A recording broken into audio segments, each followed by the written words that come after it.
Mission एकच mission जुनी pension एकच मिशन जुनी पेंशन हम सब एक है हम सब एक है हमारी मांगे पूरी करो हमारी मांगे पूरी करो अरे कोण म्हणते देत नाही घेतल्याशिवाय राहत नाही अरे कोण म्हणते देत नाही घेतल्याशिवाय राहत नाही। जिल्हा संघटना सातारा आम्ही जी ग्रामसेवक संवर्ग जो आहे आपल्या जिल्ह्यामध्ये राज्यामध्ये ते आपल्या सातारा जिल्ह्यातले जवळजवळ 811 ग्रामसेवक आज आम्ही 100% या सहभागामध्ये कंत्राटी ग्रामसेवक सोडून 100% आम्ही या संपामध्ये बेमुदत संपामध्ये सहभागी झालेलो आहोत। जिल्ह्याचे 811 ग्रामसेवक आणि खंडाळा तालुका ग्रामसेवक संघटनेच्या वतीने जे आपले सभासद आहेत ते 35 लोक आपण या संपामध्ये सहभागी आहोत। फक्त आमचे कंत्राटी लोक फक्त याच्यामध्ये सहभागी नाही तर 100% आम्ही या संपामध्ये आहेत। आजचा जो संप आहे तो आपला बेमुदत संप पुकारलेला आहे। जर शासनाने आपल्याला योग्य असा निर्णय दिला नाही तर आम्ही बेमुदत संप आणि कोणत्या प्रकारे आम्ही संपामधून माघार घेणार नाही असा आमचा राज्य संघटना जिल्हा संघटना आणि तालुका संघटनेचा निर्णय झालेला आहे। या संपासंदर्भात मागं 2 ते 3 मिटिंगा झालेल्या आहेत। पाठीमागे शासनाने आपल्याला असंच 3 महिन्याची कमिटी नेमली, 3 महिन्यात आपल्याला न्याय देतो असं सांगितलं। कोणत्या प्रकारचा आज 13 तारखेला आपल्याला कुठला निर्णय झाला नाही। मग आता सुकाणू समितीची बैठक त्या समितीला आम्ही ऐकायचं असल्यामुळे त्या संघटनेचे जे राज्याध्यक्ष आहेत त्यांनी आपल्याला स्पष्ट सांगितलेलं आहे की आपल्याला शासनाने आपला जो निर्णय आहे जुनी पेन्शन जर आपली मान्य नाही केली तर आपण कोणत्या प्रकारे माघार घ्यायचं नाही। त्यामुळे आजपासून 14 तारखेपासून आज आपण बेमुदत संपावा आहे।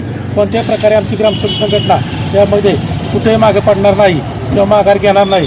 जो राज्य संघटना निर्णय घेईल त्याला आम्ही पूर्णपणे बांधलेला आहोत आणि त्याप्रमाणे आजपासून आम्ही संपूर्ण आज तालुक्यातले 63 ग्रामपंचायतचे ग्रामसेवक आम्ही सर्व कामकाज ठप्प ठेवून या ठिकाणी हजर झालेलो आहोत। आज याच्यानंतर जर शासनाने काय निर्णय नाही घेतला तर आजपासून आम्ही बेमुदत संपावर गेलेलो आहोत।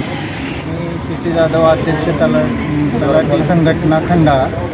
तर आजपासून जो शासनाच्या विरोधात जुनी पेन्शन योजनेसंदर्भात जो संप चालू केलेला आहे त्यात आमचे महसूल विभाग पूर्णपणे सहभागी आहे आणि जोपर्यंत शासनाकडून जुन्या पेन्शन संदर्भात कोणताही अंतिम निर्णय होत नाही तोपर्यंत आम्ही पूर्णपणे त्याच सर्व महसूल विभागातील आमची तलाठी संघटना असो किंवा आमचे महसूल कर्मचारी संघटना असो त्या सर्व त्यामध्ये सहभागी राहतील।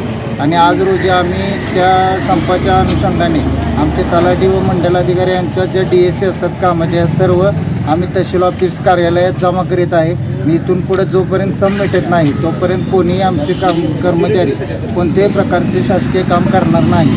धन्यवाद। असं निवेदन करतो की आता जी मध्यवर्ती संघटनेनं महाराष्ट्र राज्यात संप पुकारलेला आहे त्याच्यामध्ये आज सातारा जिल्ह्यातले सगळे आमचे कृषाईक बांधव तसेच खंडाळा तालुक्यातले सगळे कृषाईक बांधव 100% संपात सहभागी आहेत। तसंच ह्या राज्य सरकारनं जो उद्योगपती दार्जिना निर्णय घेतला आणि शासकीय कर्मचाऱ्याच्या भविष्यासाठी जे वेतन अदा केलं जात आहे किंवा भविष्यासाठी जे काय दिशाभूल करणारी जी योजना आणलेली आहे धोरण आणलेलं आहे आणि याच्यातून कर्मचाऱ्याला आर्थिक पिळवणूक केली जात आहे आणि पूर्णपणे कर्मचाऱ्यावरती जो अन्याय चालवलेला आहे याच्या विरोधात हा राज्यातला कर्मचारी पूर्ण पेटून उठलेला आहे। तसेच मागील वर्षी 1 वर्षापूर्वी डिसेंबर महिन्यात जे आंदोलन केलं होतं आपण त्यावेळेस मुख्यमंत्र्यांनी आणि या राज्य सरकारनं आश्वासन दिलं होतं की 3 महिन्याची आम्ही कमिटी नेमू, त्याच्यानंतर या कमिटीचा अहवाल आल्यानंतर त्याप्रमाणे आम्ही कारवाई करू।